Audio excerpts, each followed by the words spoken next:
Welcome to A Better HR Business, the podcast that looks at how HR consultants and HR tech firms grow their businesses and how they help their employers to get the best out of their people. Remember, for show notes and downloads, go to www.getmorehrclients.com/podcast. That's getmorehrclients.com/podcast.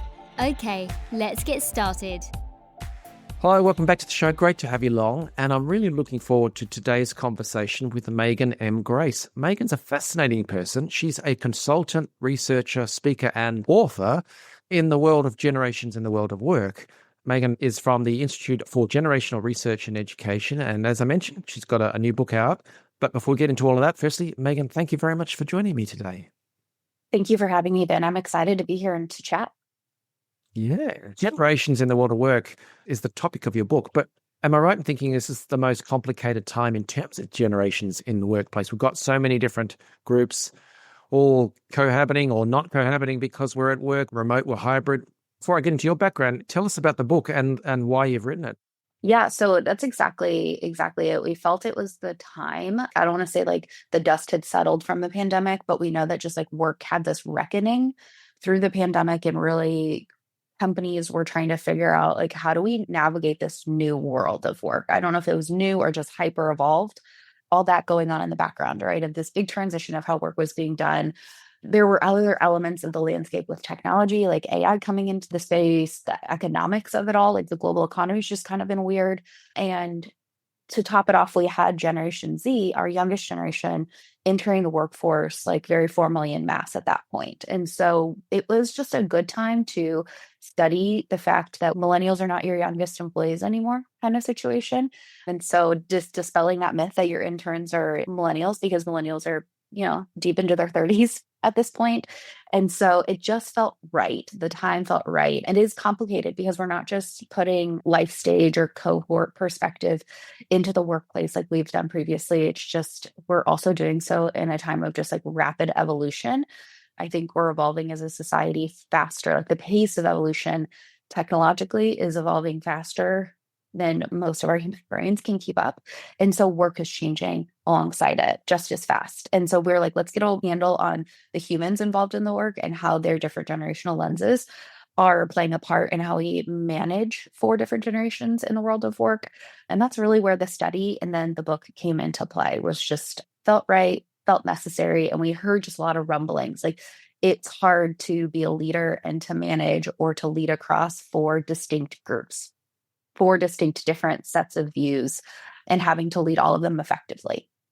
Early in my career, I was sent to a manufacturing company. It was a big company, thousands of workers and so on. But my boss said that when he was my age, they'd go into the company canteen, the lunchroom, and he would walk in with his boss, and then they would split. He'd go left and his boss would go right. His boss would go off to a special corporate lunchroom where they had waiters with the fancy tablecloths and the linen and all that sort of stuff. And he would go to the next one. And then the workers would be, buying sandwiches off the truck outside. It was just very segmented. And that's evolved. We've become far more enlightened. But now we've got the whole 4 generations. Can you give us an overview of perhaps what the latest generation overview is? Yeah. So when we've got 4 generations in the workplace, we're really holding on to that because our baby boomers are like our oldest generation that are really predominantly still sticking around. So our baby boomers are, again, our friends that are like born 1946 to 1964. So again, right after World War II, just an explosion after like a global war ending. People were like, we should have kids. We are safe and secure. We're no longer at war. But that generation is a large generation, and they're working later into life. So especially in the US, they're not retiring at the same age. And we're also seeing that a lot of people that age are living longer, they're healthier longer, they're mobile longer, which is a great thing societally, that we're healthier longer. But the sense of purpose that comes with working when you feel healthy and active helps people age effectively. And so we're seeing this generation stay in the workplace longer, or they're going into their second act careers. I have a great example of this. I know that you live in Dublin. When I was there, I had a lot of wonderful tour guides, and I said, you look about retirement age. And they're like, oh yeah, this is my second job. I finished my career and I just want to stay active in the community. And my husband will tell you, like, I think I adopted like 4 Irish grandpas in that one trip from all of our tour guides. But it's the ability to still be productive. And that's keeping baby boomers in the workplace and keeping us at a 4 generation kind of balancing point more than we've ever had to do. So it's my sticking point on baby boomers. Gen X is right behind them. So think 1965 to 1980, that group of young people, a smaller generation, but they're really middle managers, upper leadership right now because they are their, 40s into their mid 50s. They're also kind of the sandwich generation where they're potentially parenting their aging parents and then also raising another generation behind them. Millennials, we've got 1981 to 1994 in terms of the birth dates. Again, another massive generation because predominantly they were born and raised by the baby boomer generation. They're not your interns, they're not your early career hires. These are friends that are approaching middle age, into that mid career and upper kind of like management space right now. Many millennials are grappling with becoming managers for the first time or managing pretty broad teams. And they're also more likely to be managing people older than them. So that's an interesting space that they're in right now. And then Gen Z, our youngest generation, born 1995 to 2010. And many of them are still kind of in college and post-secondary school, about half of them. But another half of them are deeply into their career already. The oldest are turning 30 this year. And so some of them have 7 years of work experience. And they're coming in with a very, I would say, confident mindset, not in a cocky or like ego kind of mindset of work, just knowing what they want at a much younger age and knowing what they're willing to sacrifice and what they're not willing to sacrifice. And that's kind of causing some ruffles with other generations as well. So it's like the very fast breakdown of who we're working with right now. I love it. What does the Institute for Generational Research and Education do? Thank you for asking. We work to really create resources through research and training and learning opportunities to help people understand generations and then guide them through creating more collaborative environments. Both my research partner, Dr. Corey C. Miller, and I, we come from the world of higher education. And that's where we got started actually studying Gen Z because we just wanted to know our students better. It's from higher education, it's like knowing your students means you can serve them better. I think that same mindset applies to anybody that you're leading. So if you know the people, whether it's personally or through research that you're trying to lead, you're more likely to be effective and to build that relationship with them. And so through IGRE, we really try to make sure that people have the knowledge they need to understand generations, understand why generational differences might occur, and then help them feel empowered with strategies that feel like actually feasible to implement and aren't too wild or too crazy or too costly to actually make an impact. We really believe that like anyone can serve as a leader. You don't have to be the supervisor, manager, or CEO to make positive change and creating more collaborative intergenerational relationships. Oh, absolutely. Our previous guest, Yeppe from Innovisor, their company model is all around finding those people, those connection points within the network of an organization to make change and culture, etc., happen. It's not just thou shalt do this and it's handed down from on high, that you're looking for people to spread the change, the information, the ideas, and so on. And so, yeah, you don't need to be a leader to become a leader, I suppose, in that sense. So there's plenty of opportunity for those people to have an impact on the business. Does the Institute help organizations or is it purely on the educational side? We have partnered with organizations, especially around some of our online courses. Both Corey and I, we kind of divide and conquer. So when there's groups that need consulting or they need a trainer, a speaker to come in, we both are trained and able to do that. So we do work with other organizations in kind of that consultative fashion.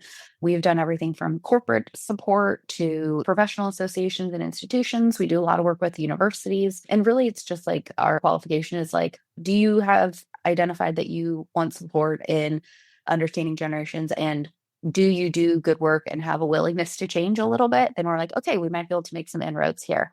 So yeah, we do work with organizations in a very kind of tailored and custom fashion because just like every generation has its own culture, as you pointed out, every company, organization, university has its own culture as well. And so we like that high touch approach. Nice. So some people listening to this will be consultants for mid to large organizations. And let's say they want to impress their client and bring in the Institute for Generational Research and Education. What would be an angle, whether that be for a talk or a training session or something like that, or something bigger than that? What would be the entry point? So I've been recently doing a session that I really love. I've been doing a lot with senior executive leaders, which is not a brag. It's just they actually have the wallet to like make changes in their talent management stuff.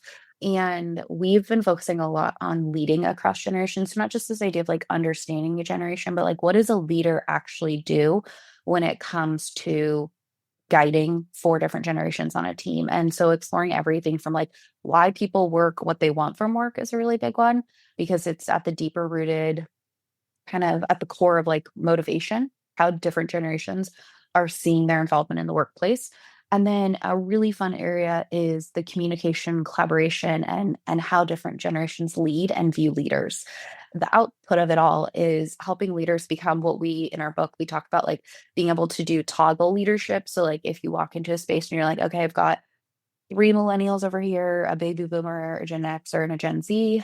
How do we make all these people come together and being able to recognize the individual, but apply like what we know about a generation to toggle into different types of motivation, different types of messaging and delivery to effectively move this, diverse group or diverse team forward. It's been a really fun one. I've been enjoying doing for most of this year is that if we can toggle the idea of generations, but apply it to what good leaders and good managers do, you're in great shape. And I think that that's the impressive part of like, we know enough about management and managerial science of like, this is what good leaders do. This is what good managers do. But if you can put that lens of generation on it, I think that's where people find their superpower. That's very clever. In terms of generations and differences, marketing a business, would you see any differences or approaches or advice as to whether they need to think of generations when they're marketing their own HR-related businesses, whether that's the whole rise of TikTok and short-form video or things like that? Any advice or thoughts on that topic? Yeah. And if you're trying to capture a multi-generational audience, just knowing that they're in different spaces, it's not easy. Marketing is becoming more and more segmented day by day. And even small businesses or solopreneurs are a victim to this is like, if you're just in one place of your comfort space in marketing, you're likely only catering to people that are like you and missing out potentially on lots of people that could be engaging with your services. And so depending on who you're trying to serve, right? So like I don't directly serve a lot of Gen Z leaders myself, but I do have a podcast about Gen Z and we do have people that tune into that. But I'm not going to be on TikTok. Like I know that they're on TikTok. It doesn't feel authentic for me. And it doesn't feel like something I want to get into. So like I've picked my poison, if you will, of engaging the Gen Z population there. Millennials, though, like my millennial friends and people that follow me are mostly on Instagram. Like that's where I have my millennial crowd. And then me and Gen Xers, we love LinkedIn. We're just hanging out on LinkedIn. And it's not that I'm a different person in each of those places where I'm marketing or telling my story.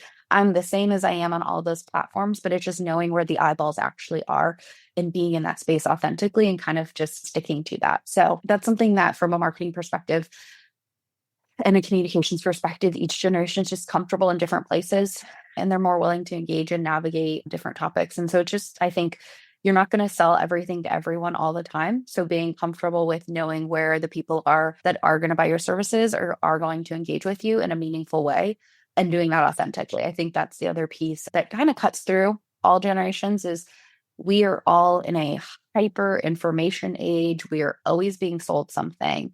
There's always an ad for something. There's always an influencer telling us we need something.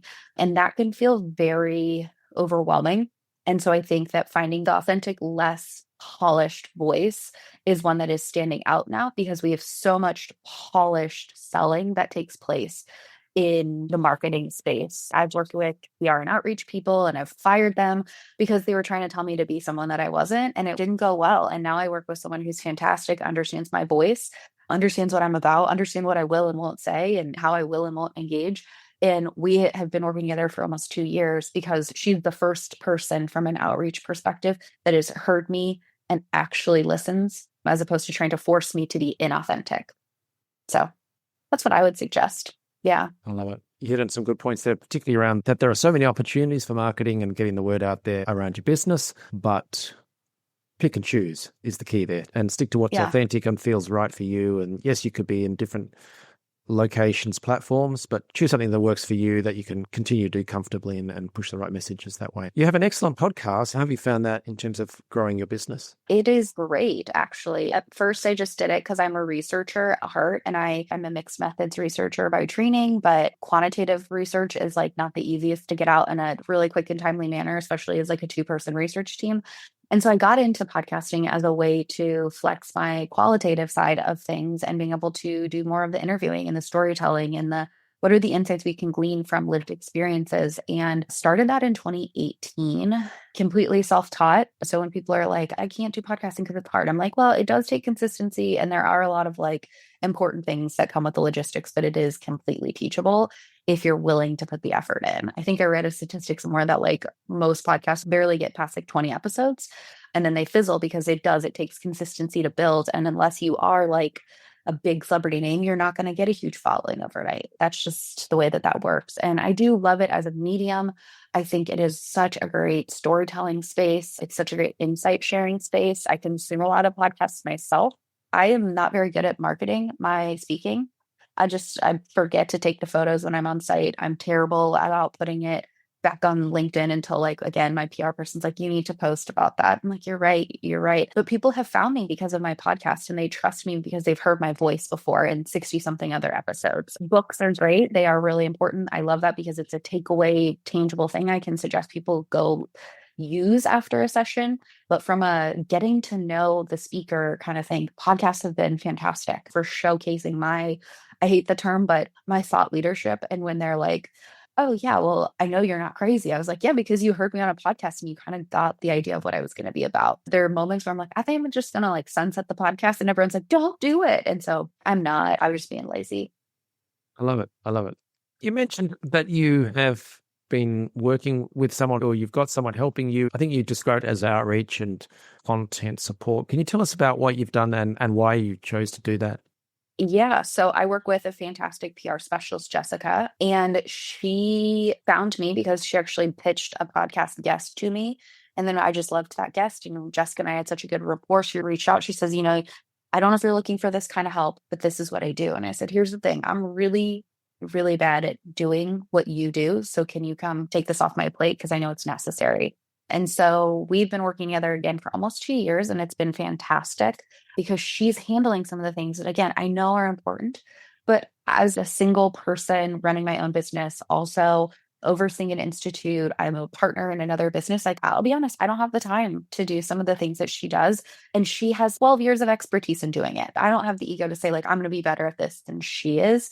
And she's super collaborative. So that's been really great, helping me to promote the work that I do in a way that also doesn't make me feel super salesy. Like, I hate convincing people of things, and she's the one that like goes out and like speaks on my behalf. So I love that. And then I also recently hired more of an internal operations support person in a part-time capacity. Like, I sleep better at night because I've got this team member, Callie, who helps me to make sure the things that I need to actually be focusing my brain on, I'm focusing my brain on. And she's absorbed some of the things that help me do higher level work. And so just making sure logistically I'm keeping my head on straight. Like, we kind of joke like she should be just titled like the VP of keeping Megan's head on straight, because she does. She doesn't let anything slip through the cracks, because at the end of the day, I get really annoyed because I have such pride in the work that I do when something slips through the cracks. So being able to hand off things to her has been one of the best things I've done. It's helped me grow my business. A lot of people are like, but I have to hit a certain point before I can hire someone to help me, and I have to bootstrap my way through it. And I was like that for a long time. And then I was just like, too many things are falling off my plate. Sure, I technically can do them, but do I really have to be the person doing it? No, I really don't. And so bringing her in has been helpful. And I'm kind of like, when can you take on more stuff? Like, when can I give you more hours?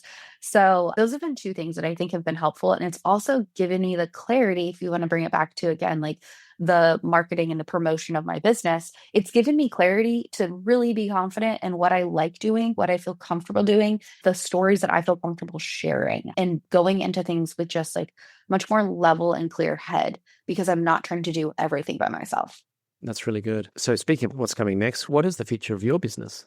I used to be affiliated with a firm, and about it just over a year ago, went out on my own completely. So like went through the free fall of entrepreneurship, and I was like, it's scary being by yourself. And then I realized it's also awesome. But hopefully one day growing some of the work that I do a little bit more, grow the work that I'm able to do for like my fractional support team members into something more, not full time. That's like a goal of mine, is to be able to have more help, more hands. And then continuing to grow some of the work that I do. I do a lot of work in strategy, operations, project management that's sort of related to generations, but not really. A lot of that organizational development work, pretty much tell people like, I help people understand the ambiguous and then make a plan to make it less ambiguous, and understanding problems in ways that are really tailored and customized to the client. Because being more on the boutique side of the work that I do, I can customize anything to my clients, which is the biggest blessing. And I have my hand in a few different pots. So I'm also, as I mentioned, a founder and a partner of a great association for people in higher education that do consulting and coaching. And we've just been putting a lot of energy and steam into growing that association and our membership numbers. And so we've got some great targets for where we want to take that organization. And so that's keeping about a third of my brain going at the time is like, that's always in my mindset of like, what can I do to help the association grow? Because it's going to create more space for people that do similar work like me. In the world of work, they talk about portfolio careers and different aspects, but you're kind of doing that in a business sense. You've got a few different aspects of your business with, what was it called? The association? So our association is called the Association of Higher Education Coaching and Consulting, and that is AHEC for short. And we launched in March, and we surpassed our goals for launching, and we've got really great engagement with our members. And so it's everything we could have asked for right now, but I haven't been in a partnership in a long time. And so it's been really fun to work with people and have a team again, whereas before it was like me and then my very part-time support staff, which is, I love them, but to have people where I'm collaborating on a very regular basis. Yeah. Oh, that's fabulous. That's fabulous. Well, you've got so much on your plate. I love the work you're doing. Firstly, where do people find the book? Amazon. You can also find it through our publisher, Routledge. It's Generations in the World of Work by Dr. Corey Seemiller and Dr. Meghan Grace. That's us. All right. We'll have the links there in the show notes. And then you have 2 different website addresses. Do you want to call them out as well for listeners?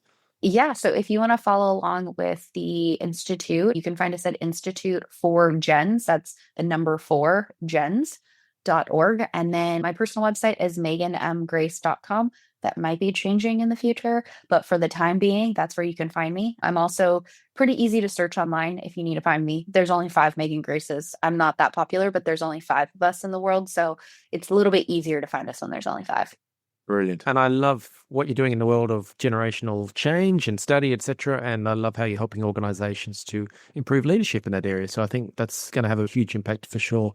And I wish you all the best with that and with the business ventures and the way they're expanding. So thank you very much for sharing. Appreciate it. Thank you so much. Thanks for joining us today on A Better HR Business, the podcast that explores the world of HR consulting and HR tech businesses. For show notes and downloads, go to www.getmorehrclients.com/podcast.